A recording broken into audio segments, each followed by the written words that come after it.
Hello everyone, कैसे हैं आप सभी। मेरा नाम रजत शुक्ला और मैं आपका स्वागत करता हूँ अपने चैनल ग्रो विद रजत में, जिसमें कि हम लोग एसएससी से रिलेटेड वीडियो डालते हैं। जैसे कि आप जानते ही होंगे कि मैं एसएससी सीजीएल 2025 की प्रिपरेशन कर रहा हूँ। एसएससी सीजीएल 2024 मैंने दिया था, लेकिन मेरा प्री क्वालिफाई हो गया था, लेकिन मेरा मेंस में इतना अच्छा स्कोर नहीं है कि मेरा मेंस भी क्वालिफाई हो सके।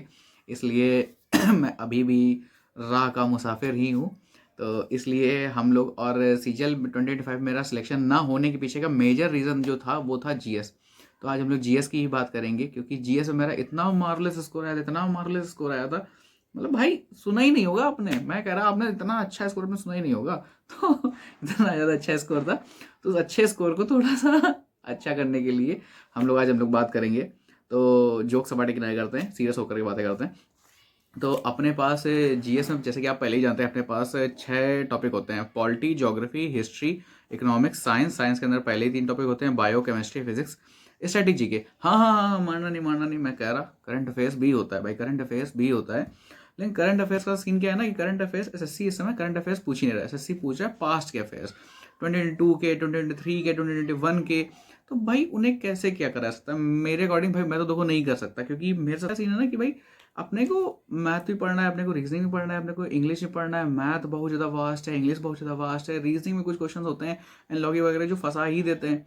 तो अपने को वो भी कवर करना है ना। और मैथ में 30 किया जा सकता है, रीजनिंग 30 किया जा सकता है, इंग्लिश में 45 किया जा सकता है। कुछ क्वेश्चन इधर उधर करके आप इसमें काफ़ी ज़्यादा आप इसमें स्कोर आप कर सकते हो, ठीक है। लेकिन अब वही है कि अब भाई इसमें तो इतना किया जा सकता है, लेकिन सब में तो इतना ज़्यादा नहीं किया जा सकता है। तो इसलिए इसको मैं अभी थोड़ा सा करंट अफेयर्स को मैं साइड में रख रहा हूँ। ऐसा नहीं बोल मैं पढ़ूंगा ही नहीं, हो सकता है लास्ट में मेरे पास समय बचे तो मैं पढ़ लूँ, या कुछ सडन चेंजेस हो जाए कि हाँ भाई अभी के पूछ रहा है ऐसा कुछ है तो मैं पढ़ लूँ। तो भाई वो मत करना अले ले ले, ऐसा कुछ भी नहीं है। तो वो चीज़ नहीं है। तो लेकिन अभी अगर मैं इनकी सीरियसली अगर मैं इनकी बात करूँ, जैसे पॉलिटी में अपने पास 14 लेक्चर्स है। अभी मैं परमार सोर्सेस जो मैं फॉलो कर रहा हूँ, वो मैं फॉलो कर रहा हूँ परमार सर के जीके बैच 3.0 के। तो मैंने क्या कर रखा है कि मैंने बुक खरीद रखी है जो परमार सर की क्लास नोट्स हैं। तो इन बुक्स को मैं सामने रख करके पढ़ता हूँ खोल करके, और सामने लाइव लेक्चर लेता रहता हूँ। तो मुझे समझ आता है, क्योंकि परमार सर मोस्टली पढ़ाते हैं इंग्लिश में, और हम ठहरे हिंदी मीडियम के। तो भाई हमें तो समझ में तो आता नहीं था, पीलियोलिथिक, मीजोलिथिक, नियोलिथिक समझ में आता था, है ना। अब कोई अमेंडमेंट बोल देगा समझ में आएगा, हमको संशोधन समझ में आ रहा है, हम क्या करें भाई, है ना। तो ये चीज समस्या थी। तो बुक सामने रख करके सामने लेक्चर सामने लेते थे, तो फिर समझ में आता रहता था, टी समझ में आता रहता है। तो उनसे पढ़ रहा है। जैसे पॉलिटी का मैंने 14 लेक्चर से मैंने 8 लेक्चर्स पढ़ रखे हैं, क्योंकि थोड़ा मैं बोर हो रहा था पॉलिटी पढ़ते पढ़ते, क्योंकि मैंने ग्रेजुएशन भी पॉलिटी से ही करा है। तो पढ़े पढ़े में बोर हो गया था। तो इसलिए मैं हिस्ट्री पढ़ रहा हूँ। हिस्ट्री मैंने अभी एंसेंट चालू करा है, 2 लेक्चर मेरे हो गए, 2 लेक्चर मैंने याद भी कर लिया। अगर मेरे मेरे मिनी व्लॉग्स अगर आप मेरे देखते होंगे तो अपने पास वही है कि पॉलिटी में अपने पास 14 लेक्चर्स हैं, ज्योग्राफी में 16 हैं, हिस्ट्री के अंदर आता है, और फिर हिस्ट्री में लगभग 20 के आसपास लेक्चर्स हैं, इकोनॉमिक्स में 10 लेक्चर्स हैं, बायो में 10 है, केमिस्ट्री में 6 हैं, और फिजिक्स है, स्टैटिक भी अपने आप में काफ़ी दवास्ट है। तो वही है ना कि इतना सब कुछ घुमाने के बाद फिर करंट अफेयर्स का क्या सीन है। तो फिर मैं थोड़ा सा भी उसको थोड़ा साइड में थोड़ा कर रहा हूँ। बाद में पढ़ लूंगा, अगर टाइम मिलेगा तो बिल्कुल ही पढ़ लूंगा उसको भी, क्यों ही इसको छोड़ करके जाऊंगा। तो अभी मैं इन 6 पर ज़्यादा फोकस रख रहा हूँ, क्योंकि अपने पास समय भी नहीं बचा हुआ है। आज 1 फेब है, तो वही समझिए कि देखिए जनवरी तो गया, फरवरी, मार्च, अप्रैल, मई, जून में पेपर। मैं 1 जून को पेपर मान रहा हूँ कि पेपर 1 जून को होगा मेरा। और मेरा इस बार सीएचएसएल और सीजीएल पहले ही दिन, दोनों पेपर मेरे पहले पहले दिन ही हुए थे। तो मैं उनको पहले ही दिन उनको मैं मान के चल रहा हूँ, ठीक है। तो मैं जून में ही लेकर के चल रहा हूँ। तो अपने पास 4 महीने 6 अपने पास सेक्शन है। 4 महीने 6 सेशन करना थोड़ा सा कठिन है, काफ़ी ज़्यादा कठिन, इम्पॉसिबल नहीं है। तो और फिर अपने को रिविजन भी करना है। तो मैं सोच रहा हूँ कि मैं अप्रैल या मई तक की मैं कंप्लीट कर लूँ, अप्रैल तक मोस्ट प्रोबेबली मैं कंप्लीट कर लूँ, ताकि मैं रिवीजन भी कर सकूँ।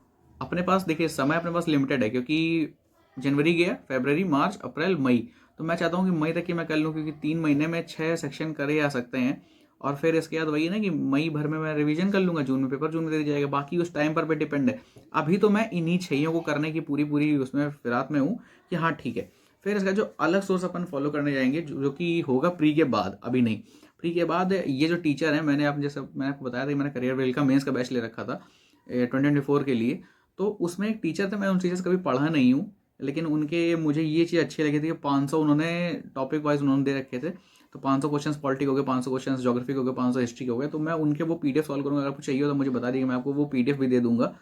और पीवाईक्यू सीरीज जो आएगी परमार सर के बैच में, क्योंकि हर बार आती है यूट्यूब पर फ्री होती है, तो वो मैं ले लूँगा। और प्री और मेंस के बीच में मैं नेटो सीरीज भी कंप्लीट कर लूँगा। अभी मैं फिलहाल इतना ही करूँगा। अभी मेरा इससे ज़्यादा मेरा करने का मेरा मन नहीं है, क्योंकि मतलब मन क्या, फिर वही चीज़ है ना कि भाई बाकी तीनों भी तो देखना है, स्कोरिंग तो बाकी तीनों है। अब जैसे मेरे जैसे जो मेरी चीज़ें हैं उसमें, कि मेरे हिसाब से अगर कितना भी मैक्सिमम कर ले तभी 18-19 क्वेश्चन ही करे सकते हैं, चाहे प्री हो चाहे मेंस हो, इससे ज़्यादा जीएस में नहीं करे सकते हैं। लेकिन उससे मैथ्स, रीजनिंग, इंग्लिश में आप 100% तक आप पहुँच सकते हो, आराम से आप पहुँचा सकता है। कईयों बार मैं पहुँचता हूँ मॉक में देते देते, तो चीज़ें हो जाती हैं। तो मुझे फिर वही है ना कि मैं अभी इसको थोड़ा-सा ऐसे नॉर्मली चल रहा हूँ, लेकिन हाँ, इस बार मैं जीएस थोड़ी ज़्यादा अच्छे से प्रिपेयर करूँगा, क्योंकि पिछली बार मैंने जीएस अच्छे से प्रिपेयर नहीं करी थी, तभी मेरा सिलेक्शन नहीं हो पा रहा। क्योंकि मेरा मैथ, रीजनिंग, इंग्लिश में स्कोर ठीक था, मतलब पहले अटेम्प्ट के हिसाब से मुझे तो ठीक ही लगा, मुझे कोई अफ़सोस कोई नहीं है। और फेल होने का रीज़न सिर्फ़ और सिर्फ़ जीएस ही है, तो मैं जीएस में थोड़ा-सा काम ज़्यादा करूँगा इस बार। और इससे ज़्यादा कुछ नहीं किया जाएगा, क्योंकि वही है ना कि अपने को प्रोफ़ेसर तो बनना नहीं है, अपने को टीचर तो अपने को बनना नहीं, अपने को सिर्फ़ एक नौकरी लेनी है। वही ना कि एक छोटी-सी नौकरी का मददगार हूँ मैं, है ना? तो वही करना है अपने को। तो बस उतना ही करते हैं, इससे ज़्यादा करने की मुझे लगता है कि नीड है। और बस वही है कि अगर चलते-चलते मैं लास्ट लाइन कहूँगा तो यही कहूँगा कि खुल गया अपना सकीना, मैं भंवर में आ चुका हूँ। मंज़िल अपना रास्ता निहारो, मैं सफ़र में आ चुका हूँ। तो ठीक है, साथ में वीडियोज़ देखते हैं, साथ में चैनल ग्रो करते हैं और खुद को भी ग्रो करते हैं। Grow with Rajat.